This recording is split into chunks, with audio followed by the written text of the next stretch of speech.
dynamited and blown up. Anybody who's ever watched a building being demolished on purpose knows that if you're going to do this, you have to get at the under-infrastructure of a building and bring it down.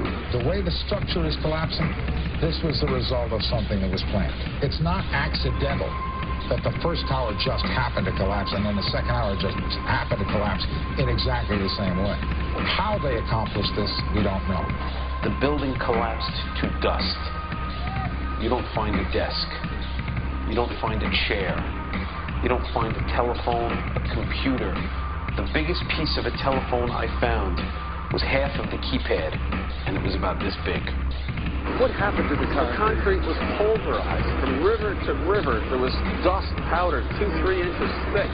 The concrete was just pulverized. In addition to those pictures we've all seen too much on television before, when a building was deliberately destroyed by well-placed dynamite to knock it down.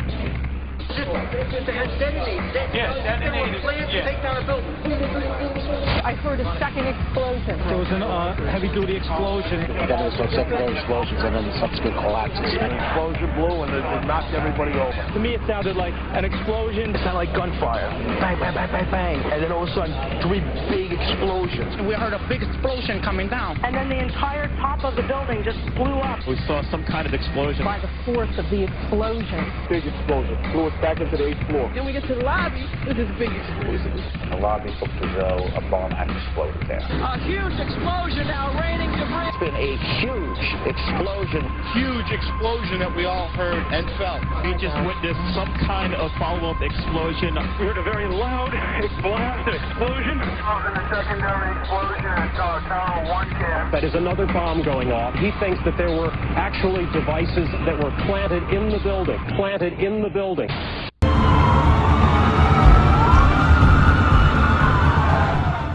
Conforme transcurrían los meses después de los ataques del 11 de septiembre, cada vez más norteamericanos se daban cuenta de las discrepancias entre los hechos y la explicación oficial.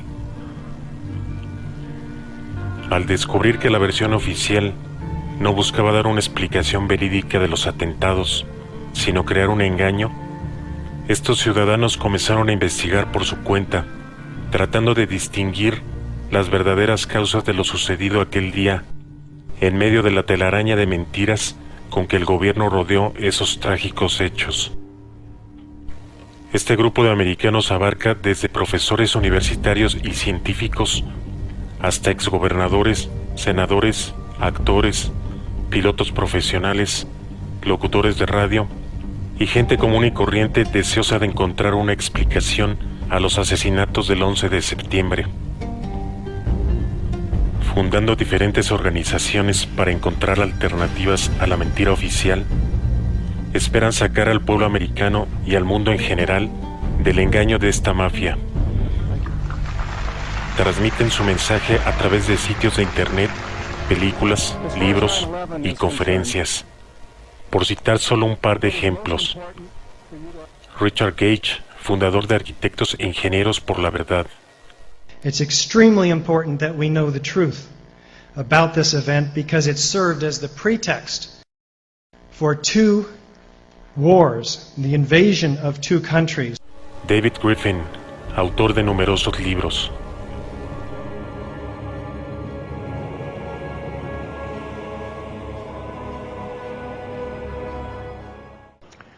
One feature of the attacks that suggests complicity by U.S. officials is the twofold fact that the U.S. military failed to stop the attacks on 9/11. El poderoso grupo causante de los ataques etiqueta las explicaciones de estas organizaciones con el término teorías de conspiración. Let us never tolerate outrageous conspiracy theories concerning the attacks of September the 11th. Malicious lies that attempt to shift the blame away from the terrorists themselves, away from the guilty. Así es que una teoría de conspiración son mentiras ideadas por excéntricos para atacar la verdad oficial. Además, esta mafia usa a sus poderosos medios de comunicación para atacar, desprestigiar y ridiculizar a estos grupos. Para este fin, utiliza a sus payasos profesionales. Conspiracy theories, sure, they're fun. They help us keep that dream alive that someday we really will walk on the moon, and that next Christmas, your stocking could be stuffed with an Elvis comeback album. Actually, some aren't so fun. Ever since 9/11, a bunch of theorists, otherwise known as people with active imaginations, no common sense, and a lot of time on their hands, have insisted that explosives inside the World Trade Center brought the towers down, that all the victims in the first plane really didn't die because there were no passengers, and that no plane ever hit the Pentagon. Este individuo entrevista a Dave Von Kleist, locutor de radio y miembro del Movimiento por la Verdad. Entrevista en la cual no le presta la menor atención al mensaje, enfocándose únicamente en desprestigiar al portador del mismo. What's in Area 51? Is it aliens or office supplies? The desperate attempt to somehow link me to aliens, an Elvis comeback album, a two-nosed Osama, and Area 51 is nothing more than another example of how ridicule and condescension are utilized in a last-ditch effort to somehow draw attention away from evidence and information that is damning to the conventional wisdom of the official story. Numerosos miembros del Movimiento por la Verdad son atacados por la prensa controlada. That was University of Wisconsin professor Kevin Barrett, who has recently drawn criticism for plans to teach an Islamic studies course next fall that will incorporate conspiracy theories that the U.S. government was involved in the events of September 11th. Professor Barrett joins us now. Professor, can you give us the context within which you teach this? Well, yeah, sure. I'm teaching an introductory course on Islam, and I think it's really important to cover these contemporary political issues, and one of them is, of course, the so-called war on terror. Now, the fact is that the great majority of the world's Muslims believe that 9/11 was an inside job. Oh, but that's your opinion, right? That's your opinion that there was an inside job. Well, after studying the evidence pretty intensively for 2.5 years, I am convinced that 9/11 was, in fact, an inside job. And are students required to regurgitate that in some way in order to do well in your class? That's ridiculous. No, I'm not interested in making students regurgitate anything.